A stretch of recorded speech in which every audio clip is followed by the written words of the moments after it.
அன்பான சகோதர சகோதரிகளே, தேவ பிள்ளைகளே, கிறிஸ்துவின் மனவாட்டிகளே, உங்கள் அனைவருக்கும் நம்ம ஆண்டவராக இயேசு கிறிஸ்துவுடைய கிருபையும் சமாதானமும் நம்மில் என்றும் உண்டாயிருப்பதாக. ஆமேன். இந்த நாளிலும் பரிசுத்த ஆவியை வெளிப்படுத்துகிற சத்தியத்திற்காக நன்றி செலுத்துவோம். இந்த நாளில் முந்தினதை பழமையாக்கினார். இங்கே பார்த்தீங்கன்னா, பழைய ஏற்பாடில் தன்னுடைய பாவங்களுக்காக பலி செலுத்தினாங்க.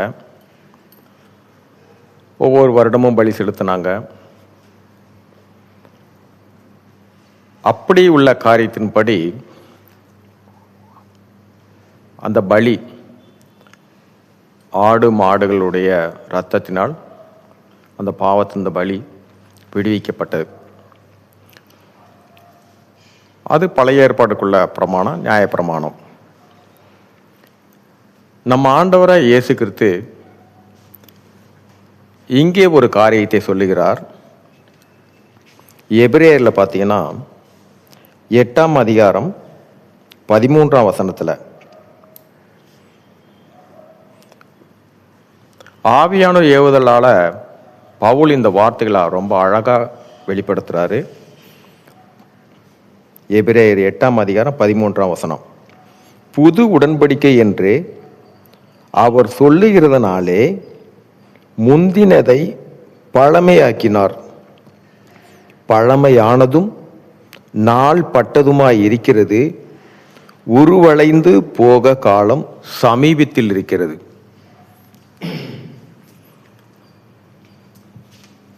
புது உடன்படிக்கை பார்த்தீங்கன்னா, எல்லோருடைய பாவங்களுக்காக நம்ம ஆண்டவராகிய இயேசு கிறிஸ்துவே தன்னோட சொந்த இரத்தத்தை கொடுத்து மீட்டார். ஏனென்றால் அந்த அளவுக்கு பாவத்தில் முழுவதுமாக மூழ்கியிருந்த வேளையில் எல்லாருக்கும் ஒரே பலியாக தன்னையே ஒப்பு கொடுத்தார்.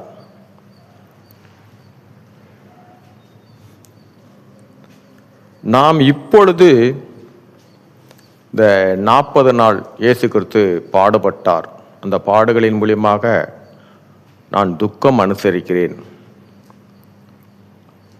நாமும் அநேக காலத்தில் இந்த 40 நாள் நான்வெஜ்ஜு, இன்னும் சில காரியங்கள் இது கடைபிடிக்கிறீங்க. இது தவறல்ல. ஆனால் வேதம் என்ன சொல்லுகிறதுன்னா,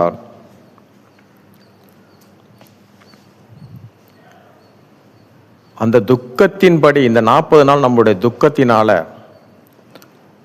ஆண்டவரை மகிழ்ச்சி அடைய முடியுமா, வைக்க முடியுமா? ஒரு நாளும் முடியாது. காரியம் என்னன்னா,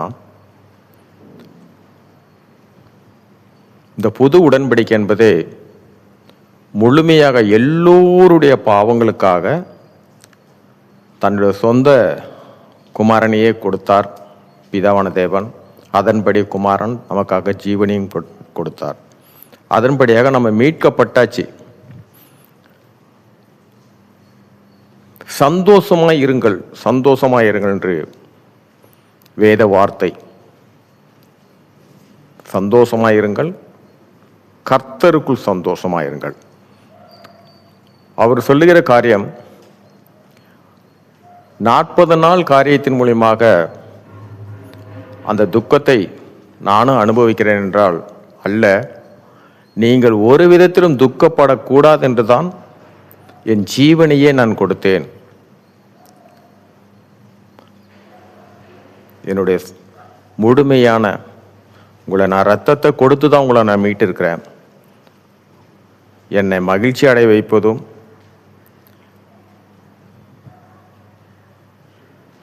ஒரே காரியம்தான். என் வசனத்தின்படி நீங்கள் நடந்தீங்கன்னா எனக்கு அதுதான் ரொம்ப சந்தோஷம்.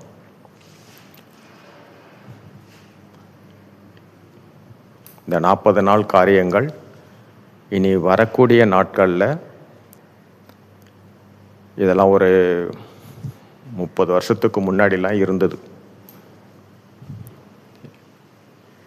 இப்பொழுது பார்த்தீங்கன்னா அநேக சபைகளில் வார்த்தையின் மூலமாக உணர்ந்து கொண்டதுனால இனி அநேகர் பார்த்தீங்கன்னா அது தேவையில்லை, வசனம் அப்படி தான் சொல்லுது,